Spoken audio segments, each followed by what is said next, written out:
Amy here with another episode of Stories from the Hoop Circle, and this is my friend Heather. This is the Hoop Circle. Wait, don't take that wrong. She's not.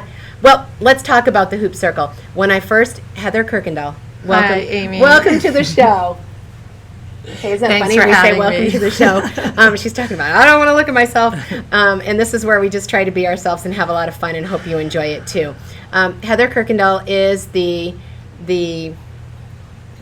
everything, the thought process behind peace. We got our shirts on today, our Peace, Love, and Hoopiness shirts. And Peace, Love, and Hoopiness is a company that I walked into on the beach one day, and I'd been hooping, and I moved down here. I was hooping all by myself, and then I walk on the beach one day. I see this sign, and it's Heather's class. And from there, I started hooping with a class, loved it. And oddly, Heather wasn't even there the first day. She was back in Chicago. Yeah, she was in Chicago, right about where I was from. It was so funny. And I have never turned back. And here I am. And now I'm interviewing people talking about hooping because I want to inspire other people to hoop. And Heather is where the Hoop Circle started for me, and where I started hearing wonderful stories about why people hoop, what it's done for them. You've heard me yak about that, but today we're going to talk about Heather and where she started. So I'm going to look at my little notes so I don't forget things. But tell me about falling in love with the hoop. So my journey with the hoop started about 7 years ago. Well, actually, it started well ago. As a young child, I had never been able to hula hoop. My sister was an accomplished hooper, and I was very jealous of her.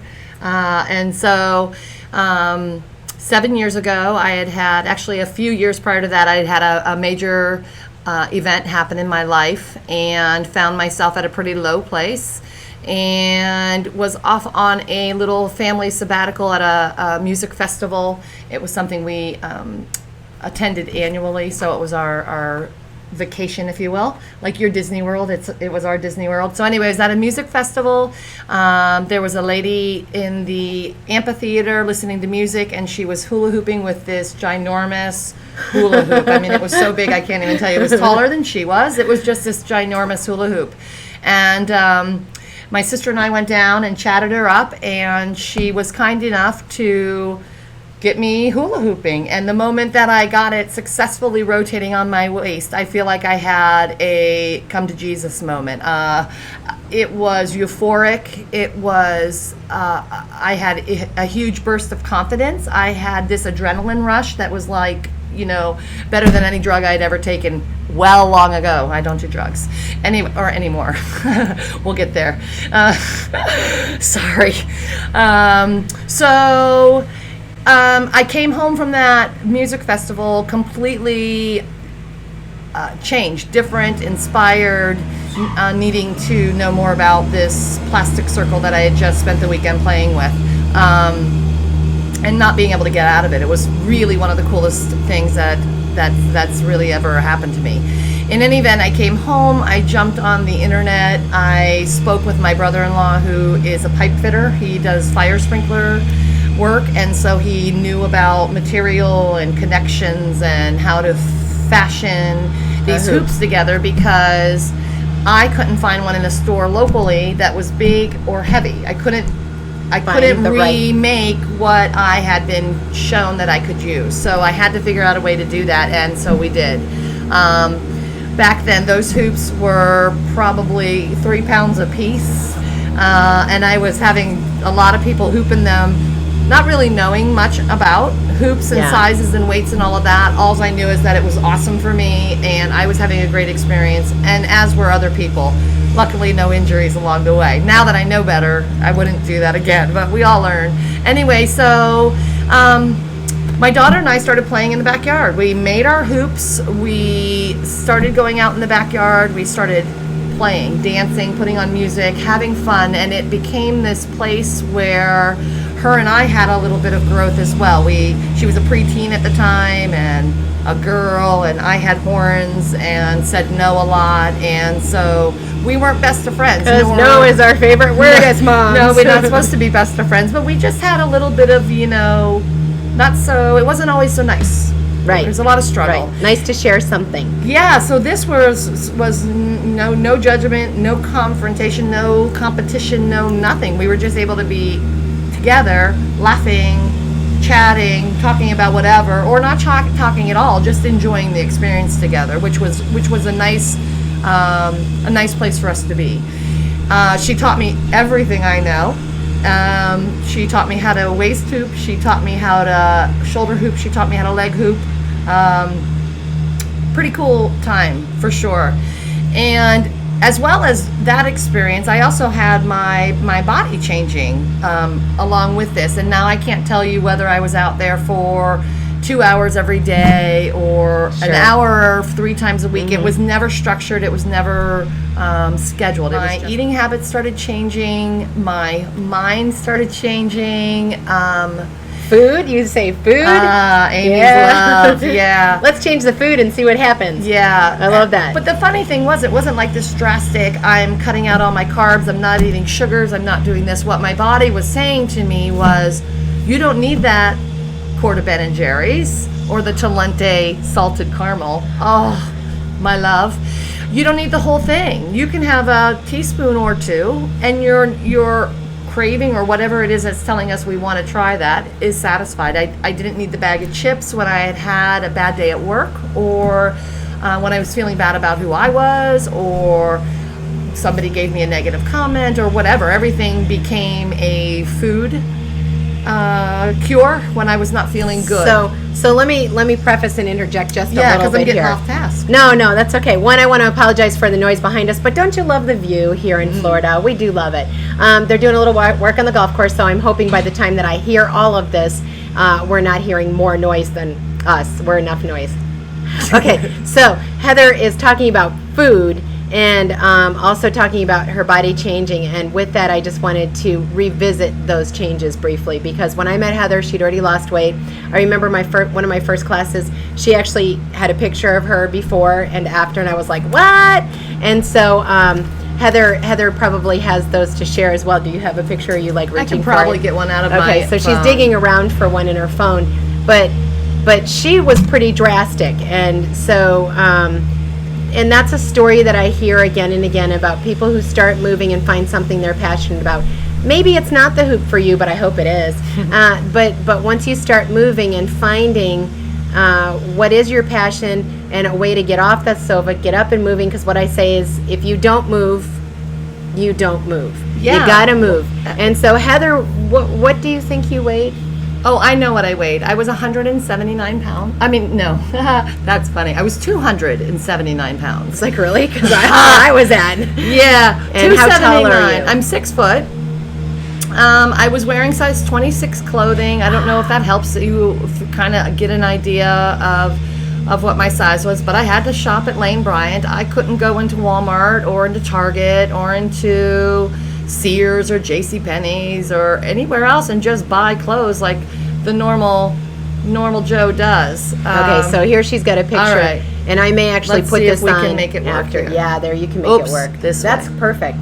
Oh, Yep. okay. Put it next. There- Just oh, put it sorry. over my face. No, put it over my face. There we go. Okay. So that was me.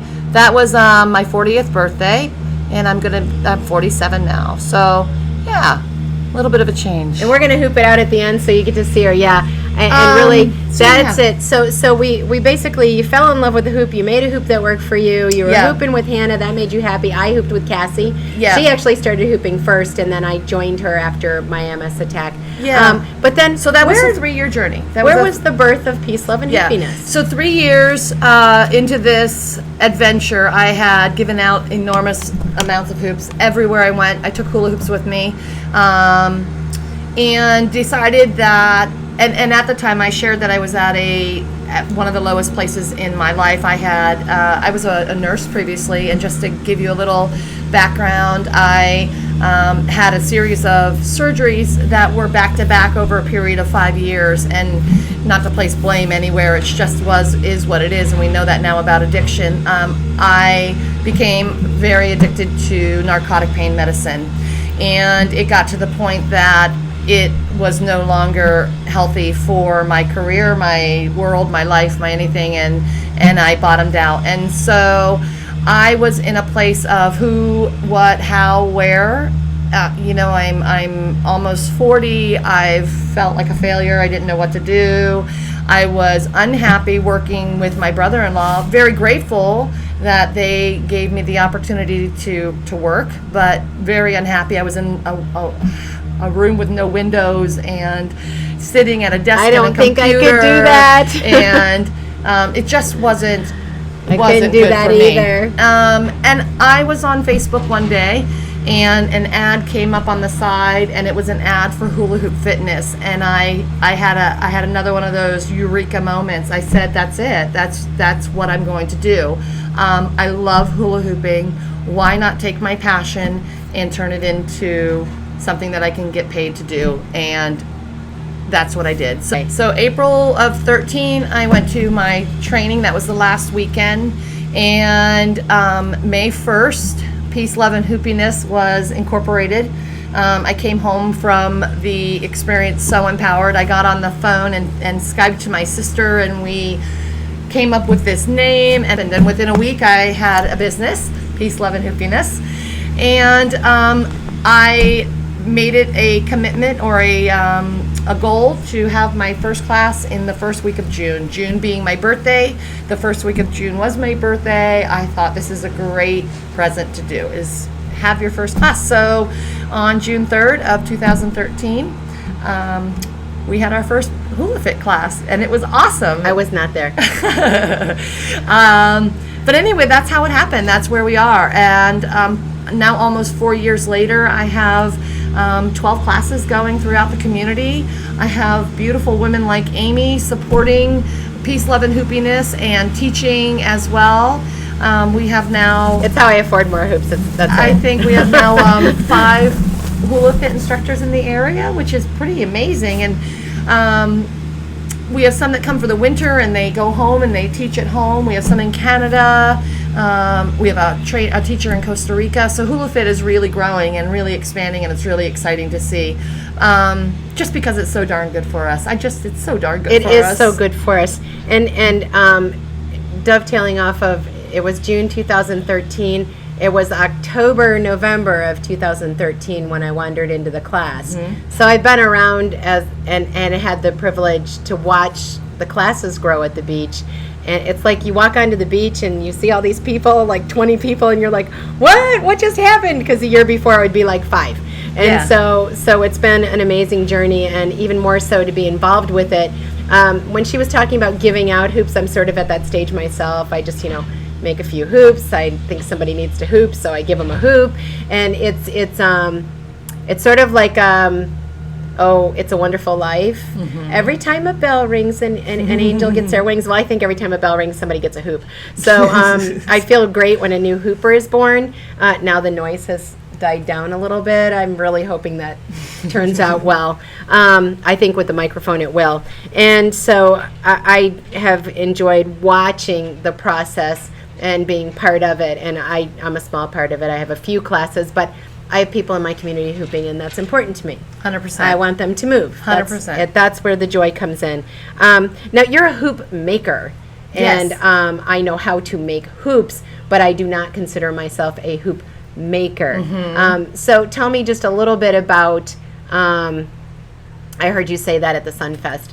I'm the hoop maker. And so how do you feel about your hoops when you're making hoops? And it's just kind of it's another aspect of your business. Well, it certainly is. It is another aspect of my business, and it's another cool creative aspect of my business. I feel sometimes like an artist who's drawing a painting. And so when I'm wrapping my hoops and choosing the colors and looking at my palette and designing it, if you will, and I'll say that I don't do many duplicate hoops. I really enjoy the uniqueness of them all being different, and so I tend to not be a mass producer of the same type. I love different colors, all and different flares. colors, and it tends to be a little bit of hair there. Sorry. It tends to be unique to each person. 100%. As well. 100%. Well, you get to know their personality. I don't want to squash that into my business, but I don't know that I'll ever be a huge over the internet seller of hula hoops, because for me it is so important for somebody to be custom fit for their hoop, because it's going to make or break their journey. Right. And if you can't see them moving and see how their body functions Right. and operates, it's very hard to do that. It's Right. hard to get them in the right one. We can get close.